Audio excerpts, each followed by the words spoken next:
Hi friends, அழகே அழகு serial அடுத்து என்ன நடக்க போகுதுன்றது இந்த ஒரு வீடியோவில் ஒரு குட்டி பிரமோவாக பார்க்கலாம் வாங்க. மதி நடந்த எல்லா விஷயத்தையுமே அப்பா சொன்னாருன்றாங்க. கேட்க எனக்கும் தான் கஷ்டமாக இருந்துச்சு. ஆனால் குடும்பம்னா மதி அப்படிதான் இருக்கும். சரி, நீ எதுக்காக வந்து வெளியே உட்காந்து உன்னை அவங்க வெளியே வந்து உட்கார சொன்னாங்களா, இல்லை நீயே வெளியே எந்திரிச்சு வந்தியா சொல்லு மதி அப்படின்னு கேட்டுக்கிட்டு இருக்காங்க. இல்லை அவங்க தான்றாங்க. அவங்க தானே புரியல, அதாவது வெளியே போ அப்படியே வீட்டில் இருக்குன்ற மாதிரி கேட்டாங்க. அதனால தான் வெளியே வந்து உட்காந்துட்டுன்றாங்க. மதி, நான் உன்னை சொல்கிறேன், நீ தப்பாக எடுத்துக்காத சரியான்றாங்க. எல்லாரும் ஒரே மாதிரி இருக்க மாட்டாங்க மதி, ஒவ்வொருத்தரும் ஒரு ஒரு மாதிரி இருப்பாங்க. அதனால நம்ம தான் அனுசரிச்சு போகணுன்றாங்க. அதனால குடும்பம் இப்படி இருக்குன்றதுக்காக எல்லாம் இது பண்ண முடியாது.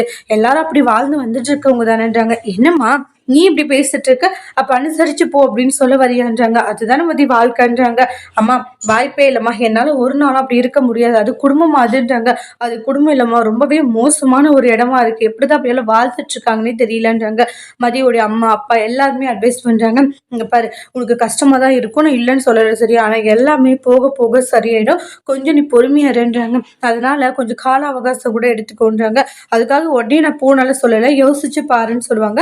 மதி உள்ளார போயிடுவாங்க. அப்புறமா சுரேஷ்க்கு தங்கராஜ் கால் பண்றாங்க. சொல்லுங்க மாமான்றாங்க. என்னடா உன் பொண்டாட்டி கிட்ட பேசுனியா? மாமா அவகிட்ட நான் எதுக்கு பேசுறேன்டாங்க. டேய், பொண்டாட்டி மேல ஆரம்பத்துல இருந்தே கொஞ்சம் பயம் வேடான்னு சொன்னானே, கேட்கல. அப்ப விட்டு போட்டு இப்போ உட்காந்து புலம்பிட்டு இருக்கன்றாங்க.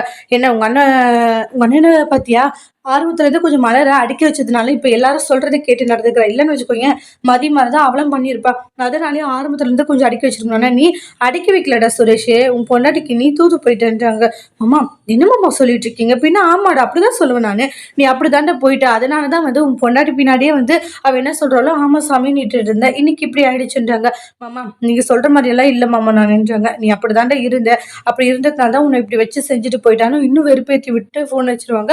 அப்ப சுரேஷ்க்கு பயங்கர கோவம் வருது. அடுத்து சுரேஷ் என்ன பண்ண போறாங்க வெயிட் பண்ணி பார்க்கலாம். தேங்க்யூ.